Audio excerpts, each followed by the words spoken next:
Merci de nous rejoindre pour le plateau de l'invité. Lomé, la capitale togolaise, a abrité la semaine dernière la deuxième édition des Africa Investment Days, un événement économique placé sous le thème Investir en Afrique. Comment allier rentabilité et durabilité? Dans cette émission, on va revenir sur les grands sujets abordés avec notre invité, Maître Boris Toblé. Bonjour. Bonjour. Soyez bienvenus. Vous êtes avocat au barreau de Paris et le promoteur de Africa Investment Days. Alors, l'événement vise à promouvoir la destination Afrique et montrer l'attractivité du continent en termes d'investissement. Quels acteurs clés avez-vous conviés à cette rencontre? Merci. Je remercie New World TV pour l'invitation déjà. C'est un plaisir de vous recevoir. Merci. Alors, en acteur clé, je dirais d'entrée que nous avons eu la BOAD, qui était le partenaire institutionnel de l'événement. Vous savez que la BOAD, quand on parle de financement, quand on parle d'investissement, avoir un acteur comme la BOAD avec nous crédibilise et nous encourage dans la suite pour ce que nous entamons, ce que nous voulons accomplir pour la promotion de l'investissement ou la promotion en fait du private equity en Afrique. Entre autres, en dehors de la BOAD, nous avons eu des banques classiques, notamment l'un des premiers partenaires aussi que nous avons eu, c'est Orabank. Et nous saluons ici le leadership de la direction de Orabank qui a su très tôt que ce sujet-là est d'une importance capitale. Et en dehors des banques, de Orabank et de la BOAD, nous avons eu le soutien du patronat togolais. Et dont il faut saluer aussi le leadership du président Taménian. Nous avons eu aussi le soutien de l'Alliance des patronats francophones, de la Fédération des chambres de commerce de l'Afrique de l'Ouest, de Eurocham, qui est la chambre de commerce européenne au Togo, et beaucoup d'autres partenaires, à savoir des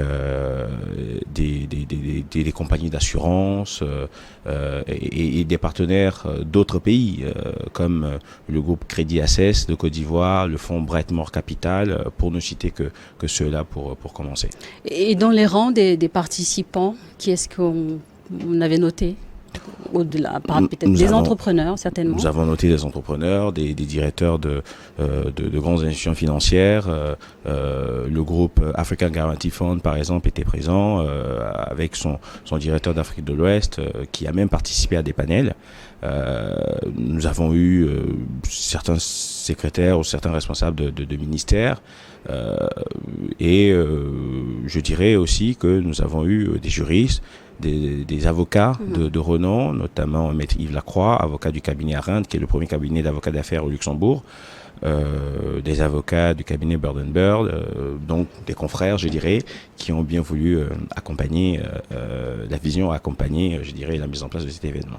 Alors, c'était la deuxième édition, après une première édition réussie certainement. Qu'est-ce qui a motivé le thème débattu cette année? Je rappelle, c'est investir en Afrique. Comment allier rentabilité et durabilité? Oui, nous sommes dans une quête, je dirais, en Afrique de rentabilité, à juste titre d'ailleurs. Nos entreprises ont besoin d'être performantes parce que nous avons un besoin de création d'emplois. Donc du coup, le besoin de rentabilité s'impose pour les entreprises. Plus une entreprise est rentable, plus elle crée de l'emploi, certainement. Et nous avons aussi aujourd'hui une nouvelle donne, qui est la donne écologique, qui parle de durabilité. Donc nous avons essayé de réfléchir durant 2 jours sur ces 2 thèmes-là pour voir comment on peut... parce que, vous savez, en Europe aujourd'hui, parfois on nous parle de décroissance. On peut se le permettre sous ces cieux-là. Et nous ne pouvons pas nous permettre de parler de décroissance. Donc nous devons être rentables, mais aussi avoir une croissance durable. Donc nous avons réfléchi autour de plusieurs thèmes sur 2 jours, sur comment allier la rentabilité et la durabilité. Justement, il est question de durabilité et l'un des principaux défis pour les entreprises en Afrique est de rentabiliser de façon durable. Est-ce que l'environnement en est pour quelque chose? Je dirais que ce qui pose problème aujourd'hui en Afrique, Avant même, parce que je pense que nous allons aborder la question du crédit, mais c'est d'abord l'écosystème. Aujourd'hui, quand on a parlé de la ZLECAf, par exemple, c'est pour expliquer que nous avons besoin d'un marché. Pour qu'une entreprise puisse faire beaucoup plus de chiffres. Vous savez, un entrepreneur qui vend sur un petit marché comme le marché togolais à 8 millions de consommateurs, il est normal qu'il ne puisse pas percer autant, que son entreprise ne soit pas très rentable. Quand on prend un entrepreneur au Nigeria qui a un marché de quoi quasiment, je pense, 200 millions de personnes. Donc, ce n'est pas un secret. Nul besoin d'être prophète pour comprendre pourquoi il y a Dangote au Nigeria et il n'y a pas de Dangote au Togo. Ce n'est pas que l'environnement du Togo ne s'y est pas, cela n'est pas propice, mais c'est parce que d'abord et avant tout, il a un marché qui lui permet justement de pouvoir écouler ses produits, de pouvoir vendre. Aujourd'hui, c'est d'ailleurs pour cela qu'on a évoqué la question de la ZLECAf, parce que ça permet, avec l'avènement de la ZLECAf, d'avoir un marché qui puisse permettre d'écouler les produits, par exemple. Donc, il n'y a pas de frein en soi, en dehors de la question du marché et de la suppression des barrières douanières qui viennent à ce qui est des champions africains. Je pense qu'on y travaille activement.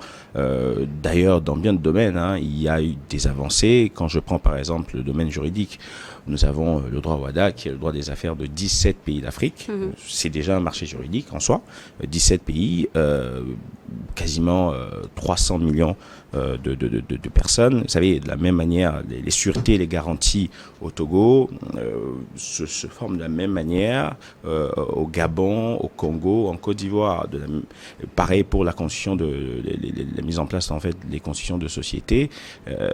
Et nous avons en tout est chapeauté par une haute cour, la CCJA, qui est la Cour commune de justice et d'arbitrage basée à Abidjan, qui était d'ailleurs partenaire aussi de cet événement. Et nous tenons à remercier d'ailleurs la présidente, l'actuelle présidente de la Cour pour avoir bien accepté d'être partenaire aussi de l'événement. Donc c'est pour dire que il y a beaucoup de choses qui se font.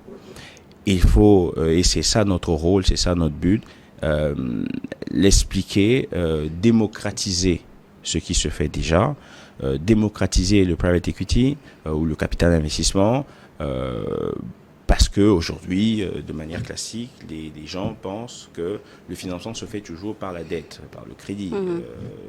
On n'a pas forcément recours aux fonds. Certains fonds ont une réticence à venir en Afrique. Donc, il faut leur dire que l'Afrique, c'est un marché. Vous savez, avant, quand j'étais à Luxembourg et que je travaillais dans la structuration des fonds d'investissement, dans les documents marketing des fonds, quand on parle de pays émergents, il ne s'agissait jamais de l'Afrique. Pour eux, les pays émergents, c'était toujours les pays en Asie. La plupart des fonds qui veulent investir, faire leur projet d'investissement dans tous les projets en fait dans lesquels ils essaient d'investir, disons que c'est 95%, si j'ose, des projets vers des pays asiatiques. Alors que... Et qu'est-ce qui explique cette situation ? Une méconnaissance de l'Afrique, du terrain africain, du système juridique. Et justement, c'est pour ça qu'il nous faut démocratiser cela, une méconnaissance. Parce que si vous prenez par exemple, à l'horizon 2050, la population mondiale atteindra 10 milliards. 2,5 vivront en Afrique. Donc on a le quart, l'Afrique représentera le quart du marché. Et on se demande pourquoi on n'ose pas saisir, je dirais, cette opportunité pour explorer ce qui se passe, qu'est-ce qui est fait, parce qu'il y a des réformes qui sont faites, même dans notre pays. Il y a des choses qui sont à encourager. Je trouve même qu'on va très loin dans ce qu'on fait. Mais maintenant, il faudrait que les décideurs puissent être au courant de ce qui est fait, que les juristes puissent vendre mieux l'Afrique, parce que nous avons aussi notre rôle à jouer, parce qu'il y a la question aussi de la perception du risque en Afrique. On va en revenir dans le long du débat. L'Afrique subsaharienne compte aujourd'hui presque 40 millions de PME, si les chiffres sont justes, mais qui souffrent d'un déficit d'accès au financement. Pourquoi est-ce que les banques locales sont frileuses à octroyer des financements aux entreprises ?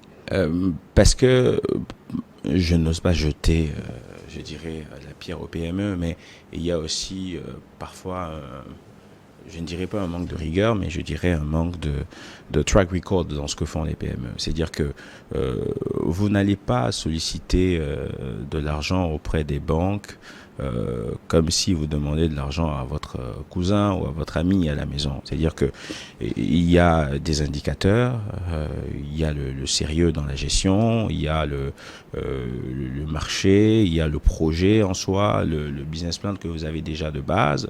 Il y a beaucoup de choses que les banques regardent. Et surtout, ce que les gens oublient, c'est que quand vous faites une demande de crédit une fois à une banque et que vous avez du mal à rembourser ce crédit, c'est d'ailleurs, ça a été ça faisait partie des anecdotes que certains banquiers ont évoquées durant la conférence, c'est que certains pensent qu'ils peuvent demander des crédits sur le crédit qu'ils ont eu pour le rembourser. Alors que, vous savez, on dit souvent que la fidélité se prouve dans les petites choses. Celui qui est fidèle dans les petites est aussi dans les grandes. Si vous faites un petit crédit que vous n'arrivez pas à rembourser, il est bien évident que d'autres personnes ne voudront pas vous octroyer d'autres crédits. Et les banques ne sont pas si frileuses que ça à octroyer des crédits.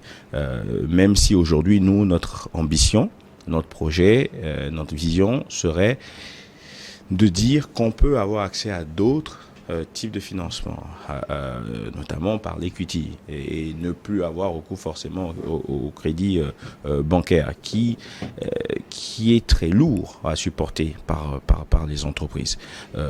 Donc, l'idée, voilà, c'est... les banques ne sont pas frileuses, pour autant, les banques demandent trop de garanties, parce que le banquier... je me fais pour le coup l'avocat du banquier. Justement, les garanties, c'est un problème pour les PME. Et quelles alternatives elles ont pour justement avoir accès à des financements? Le private equity, le capital investissement. Parce que avec le capital investissement, le fonds qui vient avec son expertise.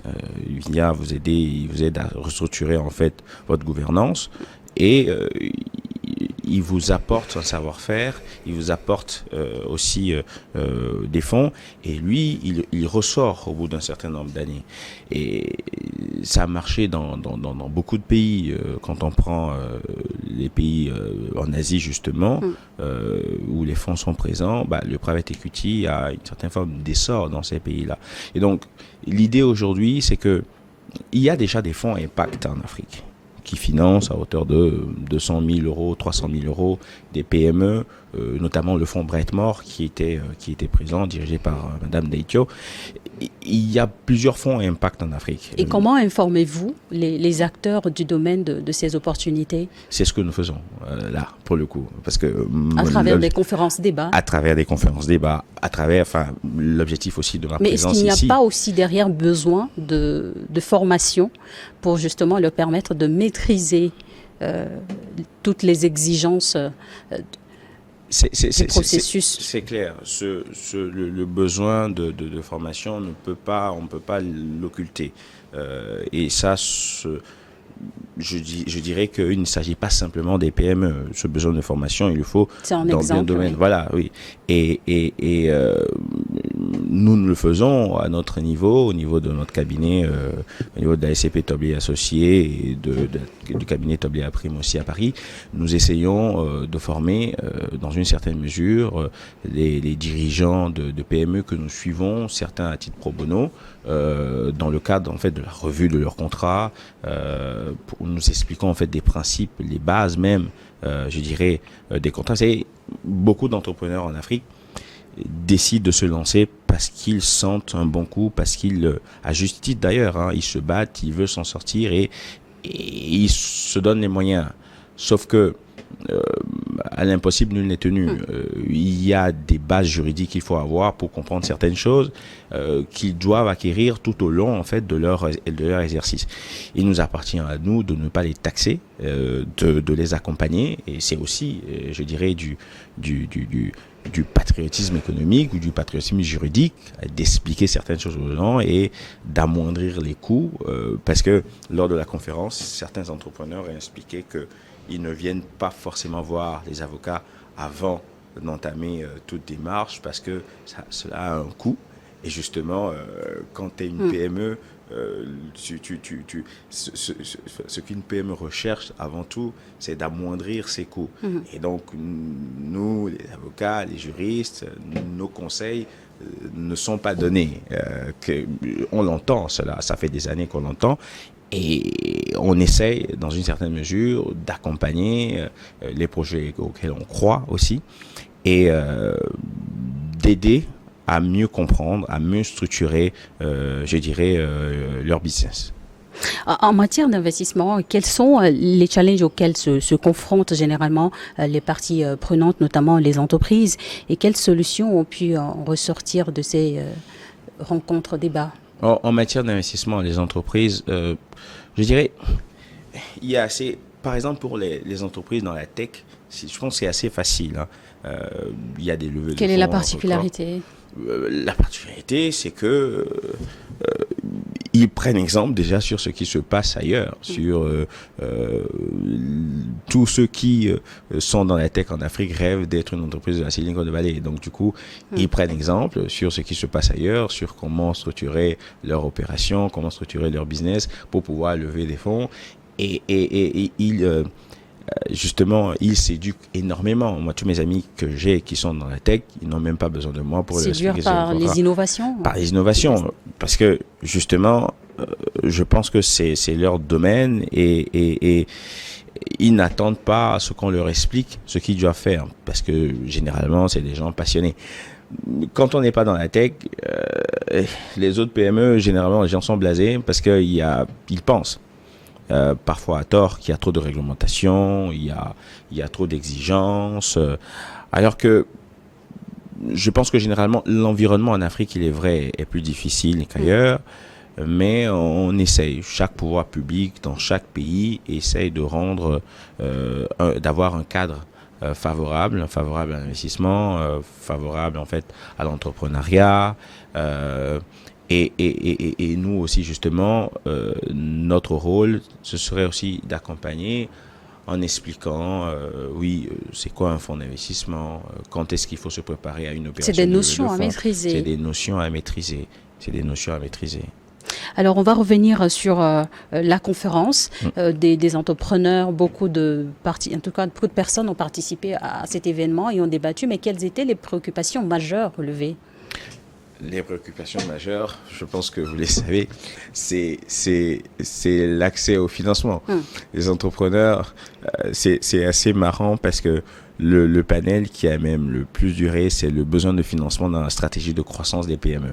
Le nom déjà dit beaucoup de choses et le fait que ce soit ce panel qui soit le plus apprécié on ne voulait même pas, les participants ne voulaient pas, ils avaient beaucoup de questions sur ce panel-là, veut dire beaucoup de choses. C'est-à-dire que on a compris qu'il y a un réel besoin de croissance, de grandir de nos entreprises. Mais qui dit grandir, dit être en capacité aussi de gérer. Et cette capacité-là, je dirais que la plupart, disons, plus de 90% des entreprises auxquelles on octroie même des crédits n'arrivent pas à rembourser. Pourquoi? Pas parce que de base le modèle n'était pas viable, mais c'est parce qu'elles n'étaient pas en capacité de gérer.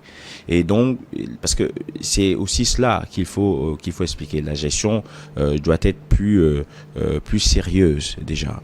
Et la demande de crédit qui est faite, la demande en fait de financement qui a été adressée pas aux banques mais au fonds a été entendue. Nous allons travailler avec, je dirais, déjà quelques panels ou quelques indications qu'on a données sur tout ce qui est investment readiness, comment se préparer à une opération de fonds. Nous allons ensuite envoyer que ce soit des recommandations mais un document de synthèse à chaque participant, aux panélistes, aux partenaires et faire nos recommandations, voilà, pour un suivi de ce qui a été dit et de ce qui a été fait. Mais au-delà de tout ça, moi, ma grande joie pour l'heure, c'est de savoir que certains ont eu accès à des marchés en participant. notamment au marché ivoirien, au marché sénégalais. Ceux qui ont bien vendu leurs produits, leur business. Il y a eu des demandes d'accompagnement financier par des responsables d'institutions financières et des responsables de fonds d'investissement. Pour nous, c'est un début. Je dis souvent que je ne néglige pas les faibles commencements. On commence petit parce que je sais que ce que nous voulons faire, ce que nous voulons être par l'African Investment Days, c'est d'œuvrer à l'avènement d'une industrie de capital investissement. Aujourd'hui, nous commençons à notre petit niveau avec les bons partenaires que nous avons. On essaie de travailler en synergie pour que l'écosystème, surtout francophone, puisse se connaître, parce que les levées de fonds records en Afrique se font déjà dans les pays d'Afrique anglophone. Je pense qu'ils n'ont pas besoin de nous, mais nous avons besoin d'eux, apprendre d'eux ce qu'ils font de mieux que nous. Et comment peut-on expliquer ce déséquilibre sur un même continent? Oui, mais je dirais, nous avons hérité d'un modèle des affaires à la française qui n'est pas très... il y a un manque de dynamisme, je dirais. Pas que nous ne sommes pas dynamiques, mais je sais pas, c'est comme tout doit venir de là-haut. L'écosystème n'est pas très compétitif, peut-être? Non, c'est que les anglophones, ils vont, comme ils disent, straight to the point. Nous, les Français, les francophones, oui. Malgré le risque, justement, on ne considère pas vraiment le risque, les anglophones. Plus le risque existe, plus ils ont une forme d'appétence à aller vers le projet. Bien sûr, de manière raisonnable. Ce ne sont pas des faux non plus. Mais nous, les francophones, nous sommes trop dans la dissertation. Nous aimons trop disserter sur le sexe des anges. Au lieu d'aller droit au but, de prendre en fait nos responsabilités. Et peut-être c'est pour cela. Et après, parce que je ne parlerai même pas d'environnement, de cadre des affaires, parce que quand je prends l'exemple du Togo, le Togo a l'un des meilleurs textes en Afrique de l'Ouest en matière d'investissement. Nous avons un très bon cadre des affaires, un système fiscal ok, on a un climat des affaires favorable. Il y a des choses qu'il faut améliorer, certainement, mais dans l'ensemble, pour un début, je dirais que ça va.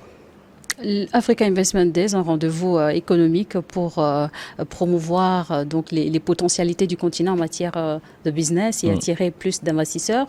Je vous invite à regarder un élément de la rédaction de New World qui a couvert l'événement, qui a recueilli les avis des participants. Qu'est-ce qu'ils ont retenu de ce grand rendez-vous? On regarde et on se retrouve juste derrière.